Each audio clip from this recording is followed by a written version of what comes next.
Père éternel, merci pour ta présence au milieu de nous.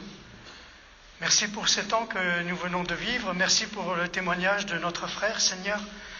Merci parce qu'au travers de son témoignage, nous avons pu entendre combien tu es le rocher, combien tu es le Dieu Tout-Puissant. Et nous avons pu aussi entendre que tes bontés, Seigneur, se renouvellent de jour en jour.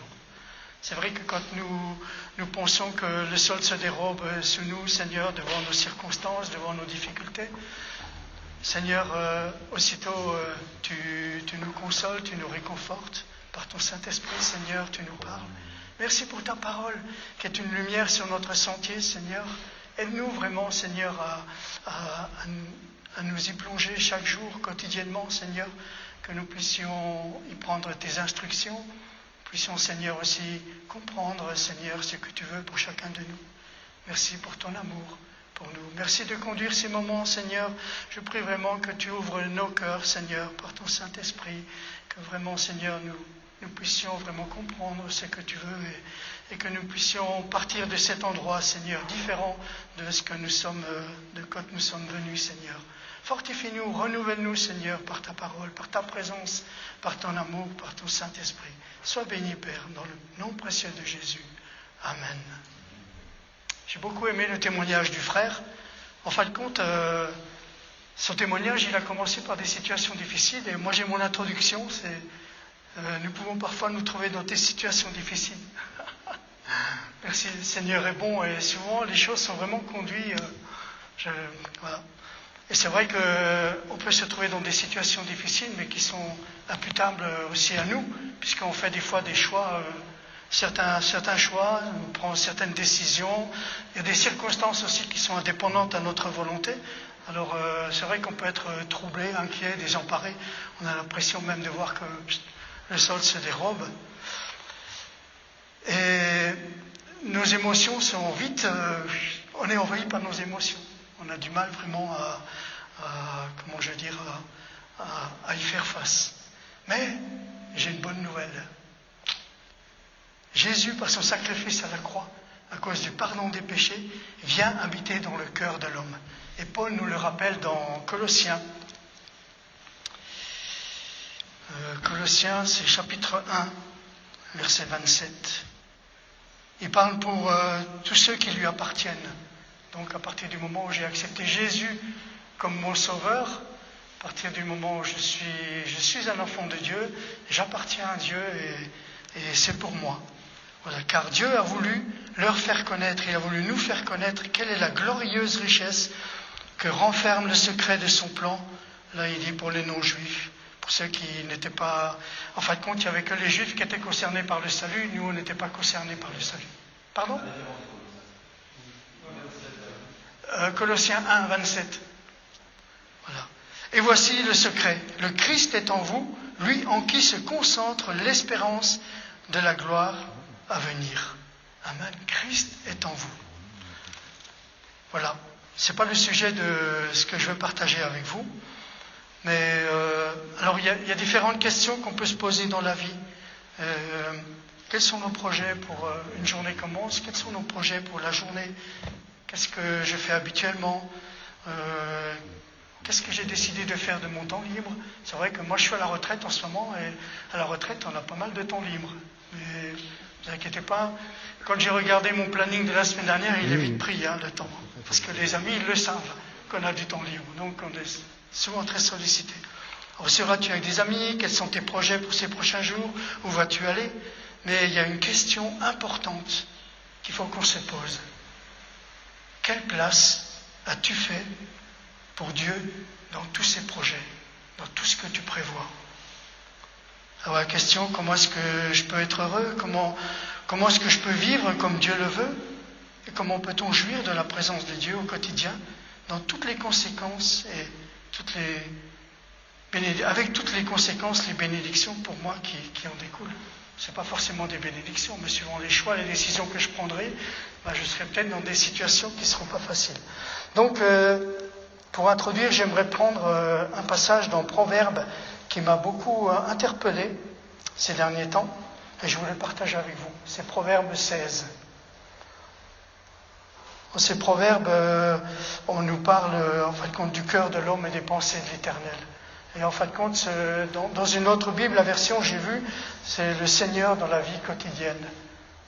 Et c'est vrai que ce passage nous parle beaucoup des projets que l'homme fait. L'homme fait des projets, mais celui qui a le dernier mot, c'est l'Éternel. Vous pouvez penser que tout ce que vous faites est bien, mais c'est l'Éternel qui apprécie vos motivations. Recommande tes œuvres à l'Éternel et tes projets se réaliseront. L'Éternel a tout fait pour un but, même le méchant pour le jour du malheur. Tout homme orgueilleux est en horreur à l'Éternel. Soyez-en certains, il ne restera pas impuni. La faute est expiée par la bonté et la fidélité, et par respect pour l'Éternel, on se détourne du mal. Quand la conduite d'un homme est agréable à l'Éternel, il lui concilie même ses ennemis. Mieux vaut le peu honnêtement gagné que de gros revenus mal acquis. Et le verset 9, je termine ce passage, l'homme projette de suivre tel chemin et Dieu dirige ses pas. Alors le titre que je voulais laisser à ce partage que je vais faire avec vous, c'est « Avec le Seigneur dans la vie quotidienne, tout est différent ». Je pense que chacun pourrait le proclamer ce matin.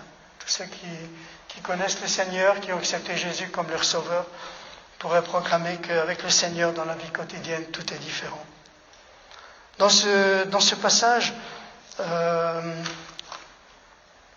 on parle des projets que forme l'homme.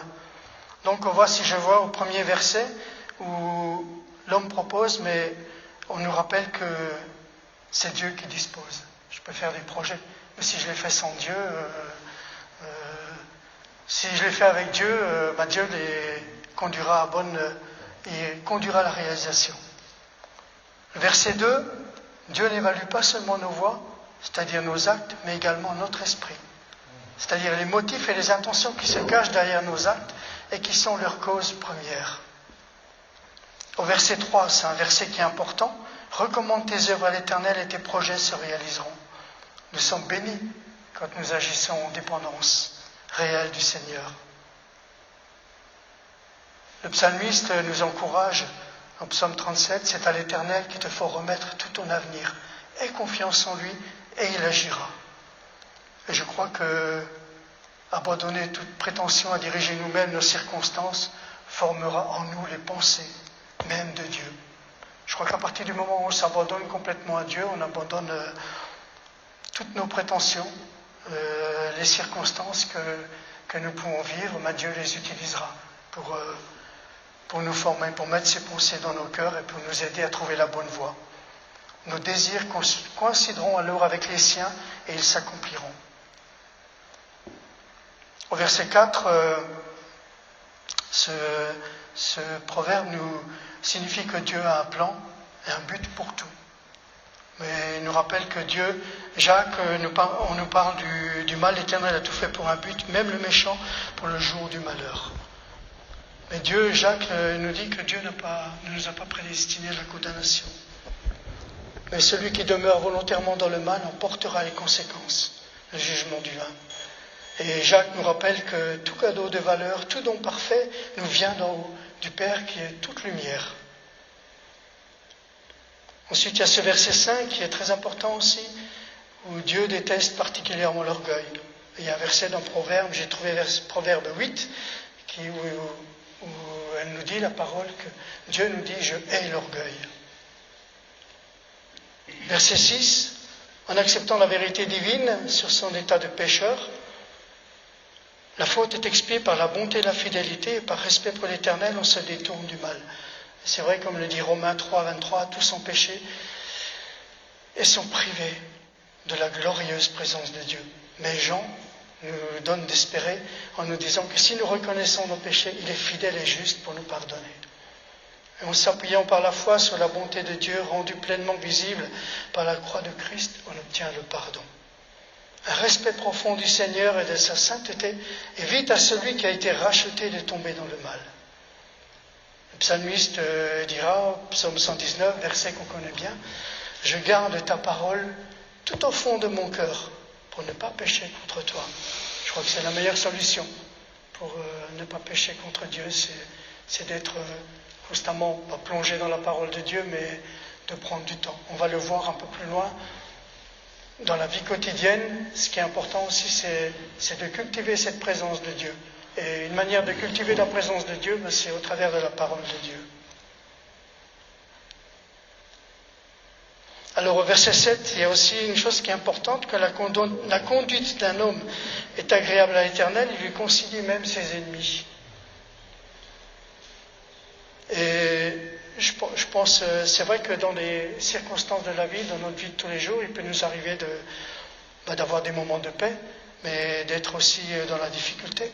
Mais il y a une chose qui est sûre, c'est que dans tous les cas, Dieu est pour nous.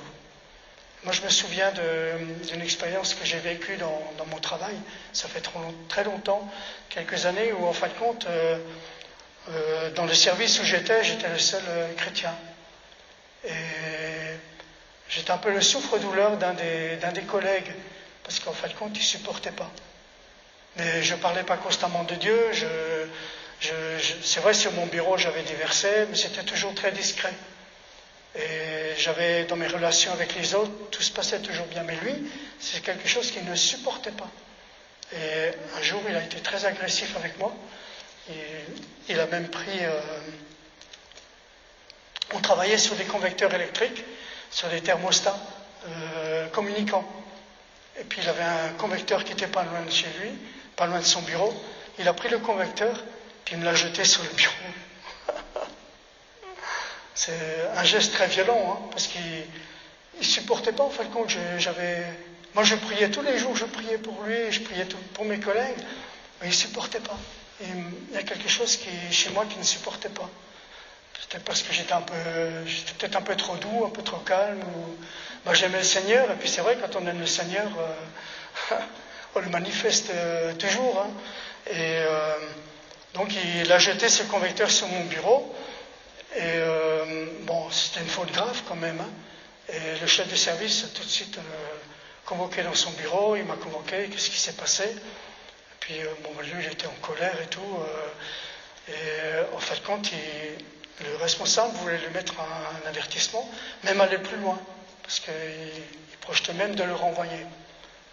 Et je suis intervenu pour lui, pour que ce ne soit pas le cas, qu'il ne soit pas renvoyé. Et devinez ce qui s'est passé, parce qu'après nous sommes devenus les meilleurs collègues du monde. Amen.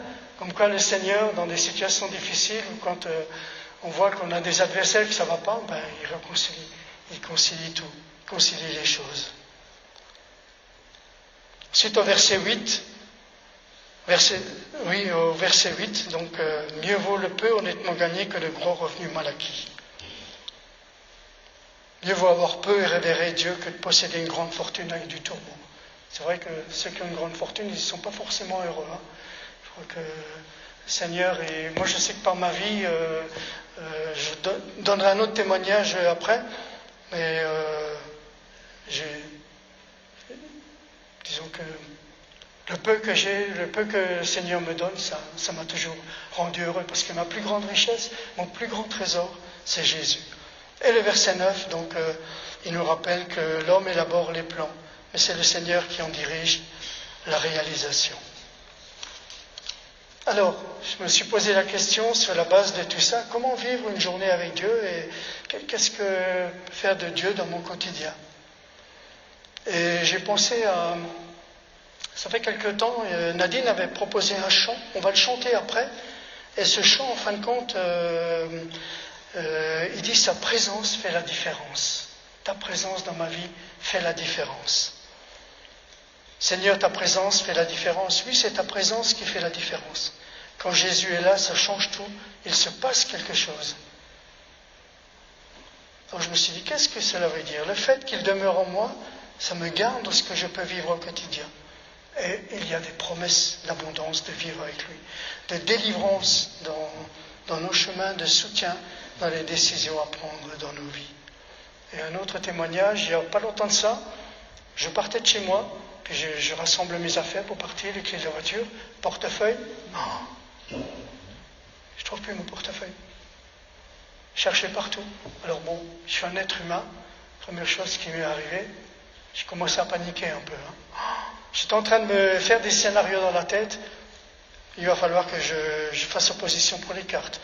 Il va falloir, j'avais la carte d'identité, j'avais permis de conduire, assurance de la voiture, enfin tous les papiers, tout était dans le portefeuille en fin de compte. Et je dis stop. Et non, arrête de paniquer, Étienne. Puis je me suis tourné vers Jésus et je me suis souvenu d'un verset. En fin de compte, c'est ce verset qui est venu plusieurs fois dans mon esprit, c'est dans le calme et la confiance quelle sera votre force. Et aussitôt, je me suis vraiment remis les mains du Seigneur. J'ai dit, Seigneur, montre-moi où se trouve ce portefeuille. Puis en fin de compte, il y a une image, puis j'ai retrouvé l'endroit où je l'avais mis. Je l'avais mis dans un tiroir. Pas au même endroit où je le mettais d'habitude, mais il était bien rangé dans un tiroir. Bien tranquille, il m'attendait. Merci Seigneur. Comme quoi le Seigneur fait aussi de grandes choses dans les petites choses de notre vie. La présence de Dieu est primordiale, essentielle. Et si je veux cheminer sereinement dans mon quotidien, faire les bons choix pour mes projets, affronter toutes les difficultés qui se présenteront à moi dans ma journée, c'est important d'avoir cette présence de Dieu constamment avec moi. Alors j'aurai un autre témoignage à vous donner. C'est quelque chose que j'ai vécu quand j'étais enfant. En fin de compte, j'ai perdu mon papa très jeune. Et c'était pas facile pour ma maman. Parce que maman, elle ne travaillait pas en fin de compte. Elle s'occupait de nous, on était 2 garçons. Et quand mon père est décédé, il n'y avait pas tous ces systèmes d'assurance et tout comme on a maintenant. Donc en fin de compte, elle s'est trouvée démunie, elle n'avait rien. Et elle a dû travailler. Elle a fait des ménages le soir, elle faisait du repassage, elle faisait, le week-end aussi. Mais il y avait toujours, elle m'a dit un jour, parce que je l'ai vu quelquefois pleurer, parce qu'elle ne savait pas trop comment la journée allait se terminer, comment elle allait me donner à manger le lendemain. Mais Dieu a toujours béni. Parce que je me souviens, quand j'étais gamin, quand elle sortait, je voyais devant la porte, il y avait un cabas avec des provisions. Il y avait toujours quelque chose. Et quand j'ai jamais manqué de rien en fin de compte. J'ai toujours mangé à ma faim, j'ai toujours été habillé correctement. Et tout ça, c'est parce que le Seigneur a pourvu. C'est parce que ma mère avait foi en Dieu. Et je me souviens d'un verset que ma mère, elle disait toujours, à chaque jour suffit sa peine. Donc en fin de compte, le quotidien, on essaie toujours de rassembler un tas de choses, prendre des réserves. Mais ma mère, elle disait toujours, chaque jour, Dieu bénit, chaque jour, je lui apporte, je lui présente mes soucis, mes fardeaux. Et chaque jour, Dieu donne ce dont j'ai besoin.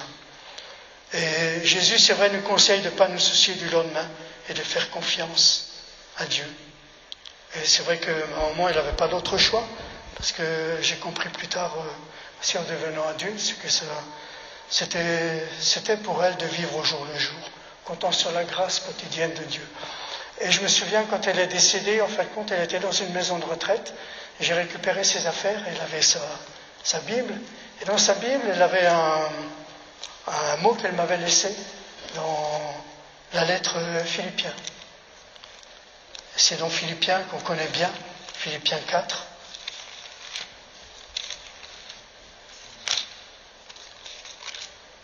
Elle avait mis au marqueur vert dans sa Bible. C'est verset 4. Réjouissez-vous en tout temps de tout ce que le Seigneur est pour vous. Oui, je le répète, soyez dans la joie. Faites-vous connaître par votre amabilité envers tous les hommes. Le Seigneur est proche. Ne vous mettez en souci pour rien, mais en toute chose, exposez vos besoins à Dieu. Adressez-lui vos prières et vos requêtes en lui disant aussi votre reconnaissance. Alors la paix de Dieu qui surpasse tout ce qu'on peut concevoir gardera votre cœur et votre pensée sous la protection de Jésus-Christ. Enfin, frères, nourrissez vos pensées de tout ce qui est vrai, noble, juste, pur, digne d'amour ou d'approbation, de tout ce qui mérite respect et louange. Alors il y a ce passage, ce que vous avez appris et reçu de moi, ce que vous m'avez entendu dire et vu faire, mettez-le en pratique. Ça c'est Paul qui parle de lui. Mais moi je me souviens, et ça c'est ce verset qui m'a toujours beaucoup frappé et qui m'a beaucoup interpellé, parce qu'en fin de compte, c'est que j'ai vu faire ma mère, j'ai aussi appris à le faire en pratique, parce qu'elle le faisait en conformité avec la pensée de Dieu, en accord avec la parole de Dieu. Et elle avait vraiment confiance en ce Dieu qui nous connaît parfaitement et qui connaît toutes les situations que nous pouvons traverser. Donc le Seigneur est proche, ne vous mettez en souci pour rien, mais en toute chose exposez vos besoins à Dieu. Alors au quotidien, c'est important de vivre dans la présence constante de Dieu. Et ça devrait être notre souhait. Est-ce que c'est votre souhait à chacun? De vivre dans la constante présence de Dieu. Proverbe nous exhorte et nous invite à... Enfin, ce n'est pas une invitation, c'est même un ordre. Demeurer. Il n'est pas je vous invite à demeurer. Demeurer dans sa présence. En effet, c'est en étant dans sa présence que nous parvenons réellement à nous épanouir. Car séparés de lui, nous ne pouvons rien faire. C'est ce que Jésus nous rappelle dans l'évangile de Jean. Sans moi, vous ne pouvez rien faire. Et c'est vrai qu'on peut être confronté au quotidien à des ennemis de Dieu et de notre foi qui nous empêchent de jouir efficacement de la présence de Dieu. Alors j'en ai relevé 3. Il y a le péché. Ésaïe nous dit, ce sont vos fautes qui vous séparent de votre Dieu. C'est à cause de vos péchés qu'il s'est détourné loin de vous pour ne plus vous entendre. Le péché nous empêche de voir Dieu tel qu'il est et de jouir également de la communion avec lui.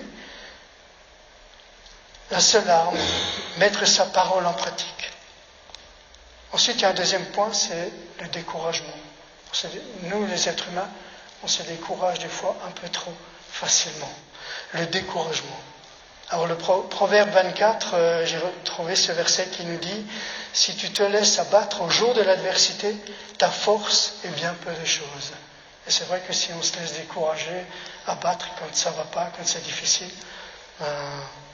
on est sans moyens, on est sans force.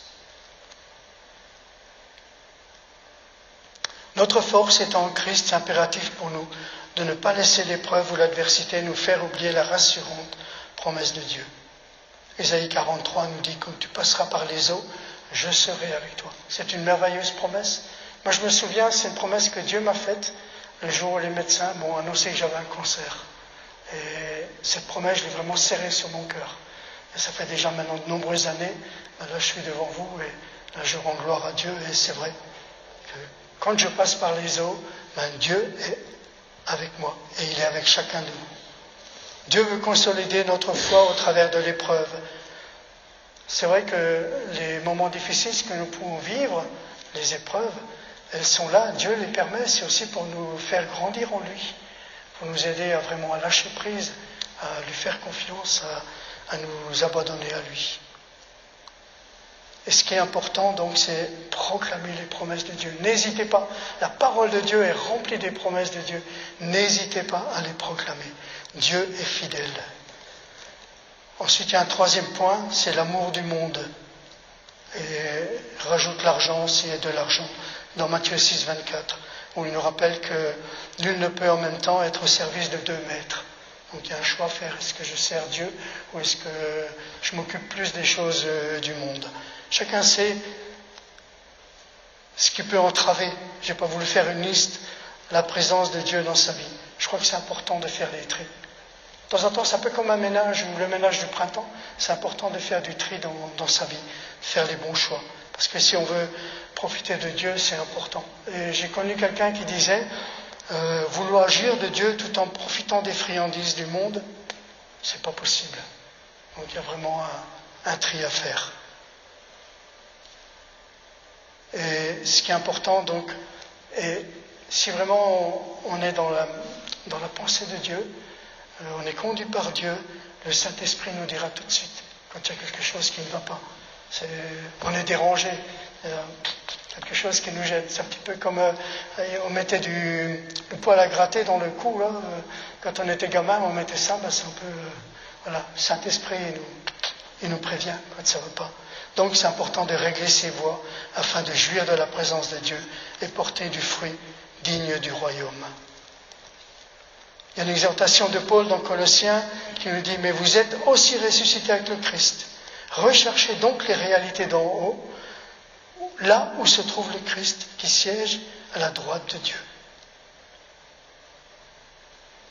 Alors j'avais noté, sans les approfondir, simplement quelques clés dimanche dernier. C'est dommage, ça n'a pas pu être enregistré, le message de dimanche dernier. Je ne sais pas ce qui s'est passé à l'enregistrement. Mais Nadine nous a partagé donc quelques idées pour rester connecté en permanence avec Dieu. Et que notre quotidien soit vraiment connecté à Dieu. J'avais une idée qu'elle avait donnée, c'était placer des jalons tout au long de la journée. Et moi, ça m'arrive des fois de placer des jalons. Et je mets des jalons comme ça dans la journée où je me tourne vers Dieu, où je prie, souvent pour des choses. Quand je vois des oiseaux chanter, où il y a quelque chose qui m'émerveille de haut, je remercie le Seigneur. Je remercie le Seigneur quand je me sens bien, quand j'ai bien digéré mon repas, j'ai fait un bon repas, c'est bon. Merci Seigneur, parce que tu m'as donné la force de le préparer. Alors il y a des clés pour cultiver la présence de Dieu. Donc il y a l'amour. Tout notre service doit être fait motivé par l'amour. Se mettre à part, c'est important des fois de se mettre à part, loin du bruit. Alors j'ai un endroit chez moi où j'entends rien du tout, j'entends pas de voiture, c'est vraiment calme. Et là je suis vraiment bien. Et là je peux vraiment me sentir proche de Dieu. Il y a le jeûne. Alors le jeûne, c'est pas forcément je vais me priver de ses repas, mais c'est se priver de certaines choses. Et pendant une journée, je ne vais pas regarder la télé. Tiens, ce soir, je ne vais pas regarder la télé. Je vais plutôt lire un livre de témoignages, ou je vais plutôt me plonger dans la Bible. Je vais plutôt essayer de rechercher la volonté de Dieu pour ma vie, pour tel projet que j'ai. Je me prive de tout autre plaisir et fais de Dieu mon seul plaisir. Et l'atmosphère de louange. Alors le meilleur endroit pour louer le Seigneur, je vous le donne en mille, c'est la forêt, c'est les balades, c'est tout ce qu'on voit autour de nous, tout ce qui nous émerveille. Merci Seigneur.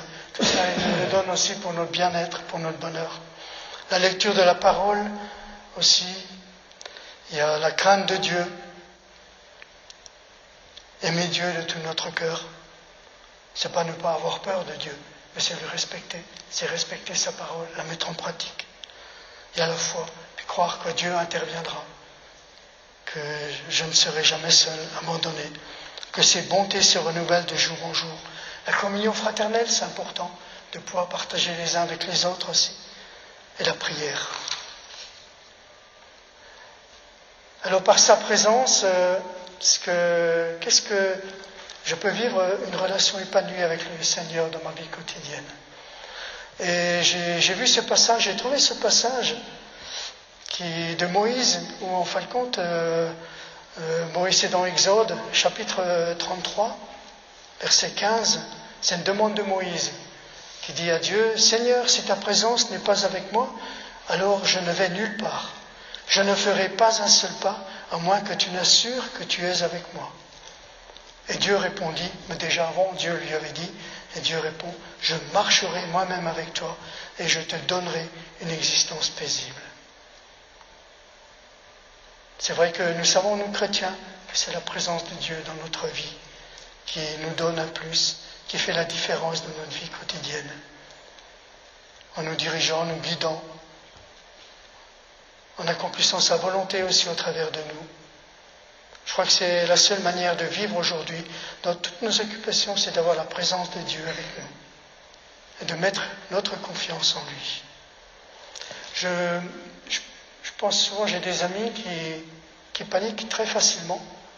Dès qu'ils ont une petite situation qui va un petit peu de travers, c'est la grosse panique, c'est les larmes, lui, il fait ça.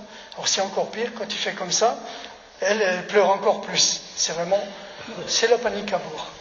Alors bon, moi je suis très proche d'eux, je m'occupe souvent de leur petit, le dernier, là, qui a démarré au collège, qui a un petit peu quelques difficultés, je fais les devoirs avec lui, je passe du temps avec lui, puis en même temps j'en profite pour les aider, pour leur apporter des choses de la part du Seigneur.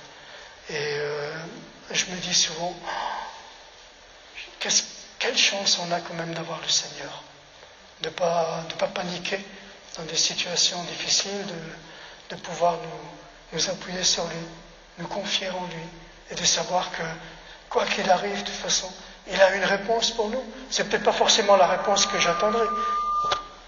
Pardon, c'est moi qui ai... J'ai vu plus d'une fois dans ma vie que Je voulais des réponses, mais ce n'est pas forcément les réponses que j'ai eues. C'est comme quand j'étais malade, en fin de compte, j'ai prié Seigneur que je puisse reprendre le travail. Allez, je me fais opérer, soigner pendant 15 jours, je reste une semaine à la maison, au bout d'un mois, je reprends le travail. Ce n'était pas du tout le plan de Dieu.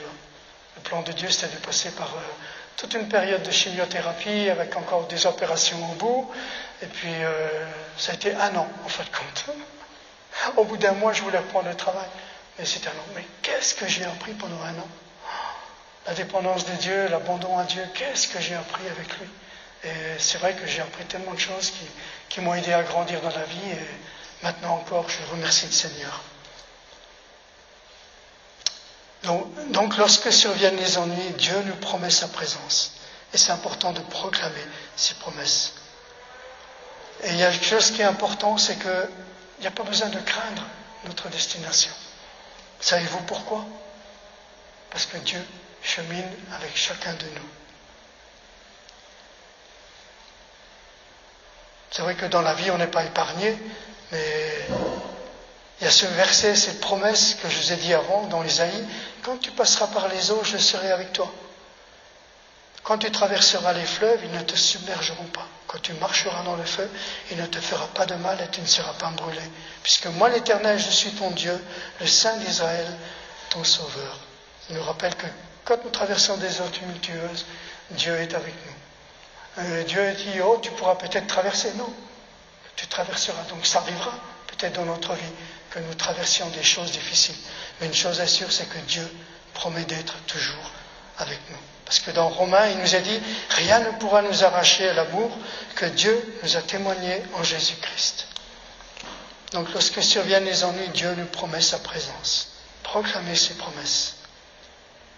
Psaume 105, il nous dit, ayez recours à l'Éternel et à son appui, cherchez continuellement sa face. Alors, pour avoir sa présence, il est aussi important d'entretenir sa relation avec Dieu, de passer du temps avec lui en écoutant sa voix, en lui parlant. Alors, je sais que moi j'ai cette habitude, quand je me lève le matin, je sors de mon lit, première chose que je fais, Seigneur, je te remercie pour cette nouvelle journée. Merci pour la nuit que tu m'as donnée, pour le repos que tu m'as donné. Et Seigneur, je t'invite dans ma journée. Après, je me lève. Puis j'ai d'autres moments comme ça. Mais c'est un peu comme des jalons, des habitudes que je me suis prises, et c'est des bonnes habitudes. Je te remets ma journée, fortifie-moi, donne-moi de prendre courage dans chacune de mes activités. Montre-moi comment te mettre à la première place tout au long de cette journée. Alors il y a plein de choses que nous pouvons faire. Mais je me rappelle quand je travaillais encore, le temps que je passais pour prier avant d'aller au travail, c'était très précieux, c'était un trésor pour moi, pour la journée. Et souvent, il y avait des choses qui m'attendaient au boulot qui n'étaient peut-être pas toujours simples, faciles, mais le fait d'avoir prié, ça me donnait du courage pour les affronter. Dieu est un Dieu pratique. Il nous montre comment agir dans nos actes quotidiens, dans les petites choses de la vie, pour garder la bonne attitude.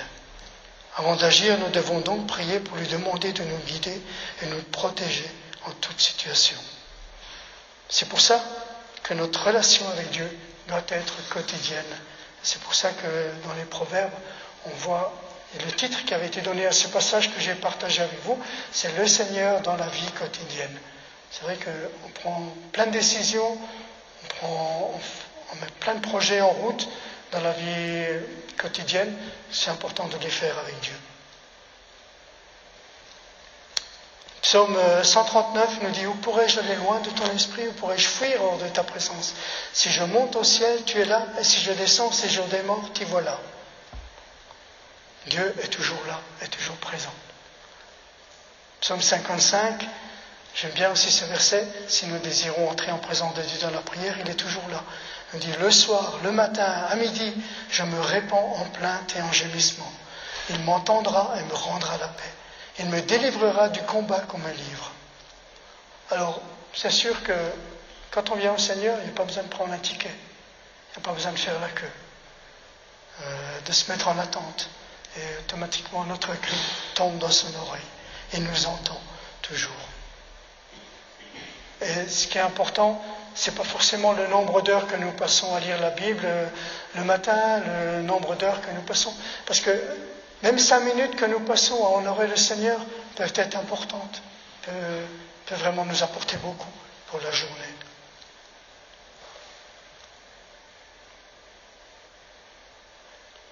Et dans Deutéronome, le Seigneur nous dit aussi, « Alors vous chercherez l'Éternel votre Dieu et vous le trouverez, si vous vous tournez vers lui de tout votre cœur et de tout votre être. »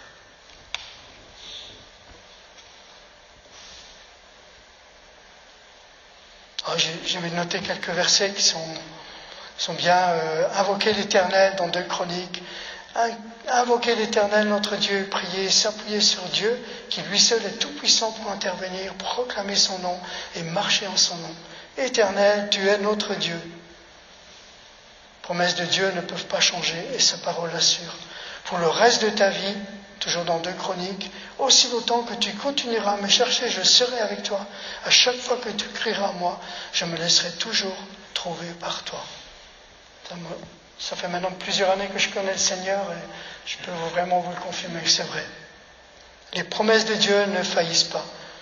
Mais certaines, comme l'engagement de sa présence, sont conditionnelles. Elles demandent plus que notre coopération. Dieu ne nous abandonnera jamais et ne cessera jamais de nous aimer.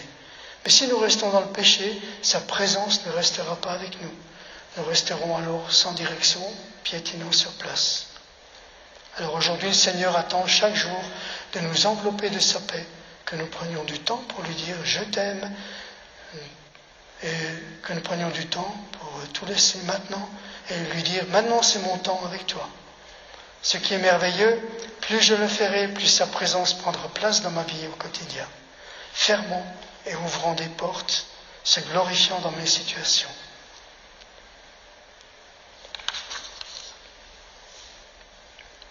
Alors sa présence est importante pour être chrétien chaque jour et en toute situation.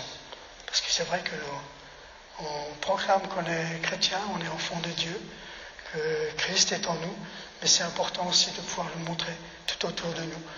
Et souvent on se fixe des objectifs, je ne sais pas comment vous êtes vous, on se fixe des fois des objectifs qui sont très ambitieux. Mais c'est ce qui est important, ce qui donne de la valeur dans notre vie chrétienne, ce que Dieu aime beaucoup, c'est qu'on s'occupe aussi des petites choses qui nous paraissent petites, mais qui sont importantes aux yeux de Dieu. C'est comme prier avec un frère qui est dans la difficulté, aider quelqu'un qui est aussi dans la difficulté, qui a besoin de notre soutien. Toutes ces petites choses-là, tout ça c'est important aux yeux de Dieu. Dieu nous appelle à devenir des êtres spirituels qui agissent chaque jour pour lui. À supporter ses enfants de patience, c'est aussi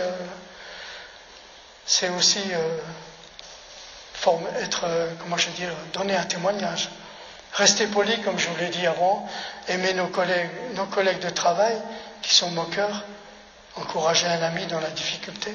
Et Dieu donne de la valeur à toutes ces choses-là parce qu'il donne de la valeur aux petites choses de la vie. Il veut que nous soyons des chrétiens tous les jours de notre vie, dans chacune de nos activités. Confiez-lui tous vos projets, nous dira Proverbe 3, et quelles que soient les personnes que nous rencontrions. De Pierre nous dit aussi, c'est pourquoi, bien-aimés, dans cette attente du retour de Jésus-Christ, faites tous vos efforts pour que Dieu vous trouve pur et irréprochable à ses yeux, dans la paix qu'il donne. Grâce à la présence et la générosité de Dieu, je peux optimiser mon temps. Il suffit de suivre Jésus à la trace, passer du temps dans sa parole et en prière, d'aimer et de pardonner plus volontiers que jamais auparavant, ainsi que de servir les autres avec joie et libéralité.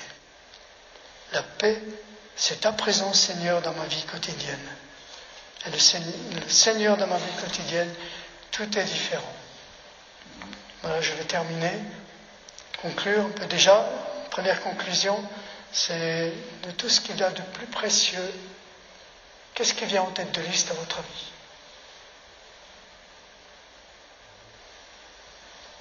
J'ai entendu? Oui, c'est Jésus. Mais c'est vrai que l'amour, c'est précieux. C'est des choses que Jésus nous a appris parce qu'il nous a demandé de nous aimer les uns les autres. Mais c'est Jésus qui vient en tête de liste. Puis j'ai cette assurance donc dans mon quotidien. L'assurance, c'est dans Deutéronome, j'ai trouvé l'assurance de la présence de Dieu dans mon quotidien et ma consolation dans tout ce qui peut m'arriver, de savoir qu'il est présent à mes côtés. C'est ce qui me console, qui me réconforte. Alors, un deuxième point aussi, c'est que Dieu ne peut nous procurer ni bonheur ni paix sans lui, car il n'existe que par lui. 2 Chroniques nous dit, l'Éternel sera avec vous tant que vous serez avec lui. Si vous vous attachez à lui, il interviendra en votre faveur. Si vous l'abandonnez, lui, il vous abandonnera. Et 16,9, ce verset qui m'a toujours beaucoup encouragé. Car l'Éternel parcourt toute la terre du regard pour soutenir ceux dont le cœur est tourné vers lui sans partage. Alors quoi qu'il arrive, si vraiment mon cœur est tourné vers Dieu et avec Dieu, je sais qu'il voit, il me voit dans la difficulté. Il connaît quand c'est difficile. Donc c'est vraiment un encouragement de rechercher de tout notre cœur et de désirer sa présence dans la vie au quotidien. Jésus, il n'est pas uniquement le Sauveur, mais il veut également être le Seigneur de notre vie à chacun. C'est pourquoi l'obéissance à Jésus provoque des miracles dans notre quotidien. Et j'en ai vu plus d'un, des miracles dans ma vie depuis que je marche avec le Seigneur. Oui, il veut être le Dieu de notre quotidien.